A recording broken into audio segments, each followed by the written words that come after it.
یا سریع الرضا اغفر لمن لا یملک الی الدعاء. اسلام مسجد میں گئے نماز پڑھنے کے لیے. ابھی میں نے جو فضیلت کی باتیں ہیں ان کو چھیڑا ہی نہیں. جو سیرت امام علی زین العابدین بیان کرنا ہے وہ اس کو ابھی نہیں میں نے چھیڑا، لیکن وقت جو ہے وہ بڑی تیزی سے آگے گزر رہا ہے. یہ کہتا ہے جب مسجد میں ہم موجود تھے نماز کے لیے کہ خوبصورت انسان اندر داخل ہوا، نوجوان بہت ہی خوبصورت، پورے مسجد کے مجمع کی نظر فقط اسی طرف سے آیا. اس نے نماز پڑھی، نماز پڑھ کے جب چلا گیا تو ہر کوئی اسی کو دیکھ رہا تھا. کہتا مجھے تعجب ہوا کہ یہ کون نوجوان ہے کہ جو آیا تو ہر انسان کی نظر اس پہ، جب جا رہا ہے تو ہر کوئی اسی کو دیکھ رہا ہے، اور ہر کسی کی تشویق یہ تھی کہ میں اس سے زیادہ ملاقات کر سکوں. کہتا میں نے ایک نمازی کو دیکھ کے کہا کہ مجھے یہ بتا کہ یہ کون تھا. وہ نمازی دیکھ کے کہتا ہے عجیب بندہ ہے تو، تجھے یہ نہیں معلوم کہ یہ کون ہے؟ کہا نہیں مجھے نہیں معلوم. کہا جب تجھے معلوم نہیں ہے تو مجھے یہ بتا پھر پوچھ کیوں رہا ہے؟ بڑا پرلطف جملہ ہے یہ.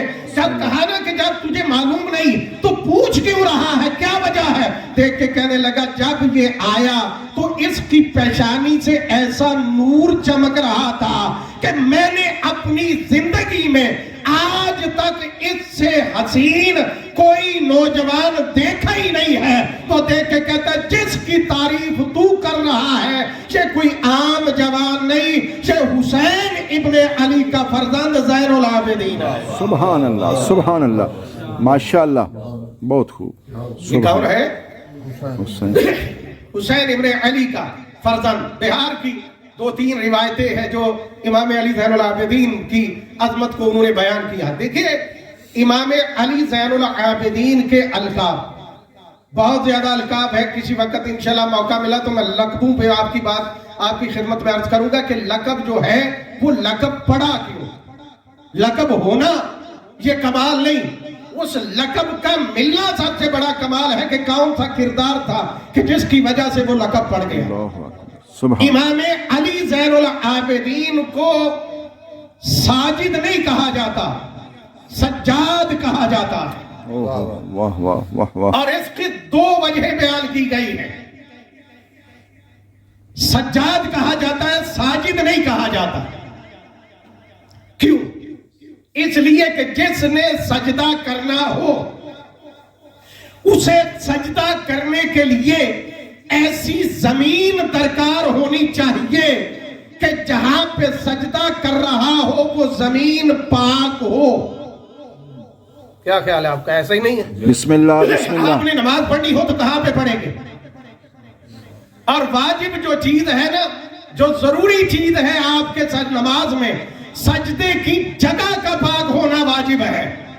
اللہ اکبر. جہاں پہ آپ نے اس پیشانی کو رکھنا ہے اس کا پاک و پاکیزہ ہونا واجب ہے اور ضروری ہے. یعنی ساجد کے لیے ضروری ہے کہ جہاں پہ سجدہ کرنا چاہتا ہے وہ زمین پاکیزہ ہو، اور نماز کو قبول کروانے کے لیے ضروری ہے کہ جو لباس زیب تن کر رکھا ہے وہ لباس بھی پاک ہو. بے شک بے شک. کیا خیال ہے؟ صحیح نہیں ہے جی؟ بسم اللہ بسم اللہ. یعنی 2 چیزیں تو ضروری ہو گئی. نماز قبول کروانا ہے تو لباس پاک ہو، سجدے کو قبول کروانا ہے تو سجدے کی جگہ پاک ہو. مولا کو ساجد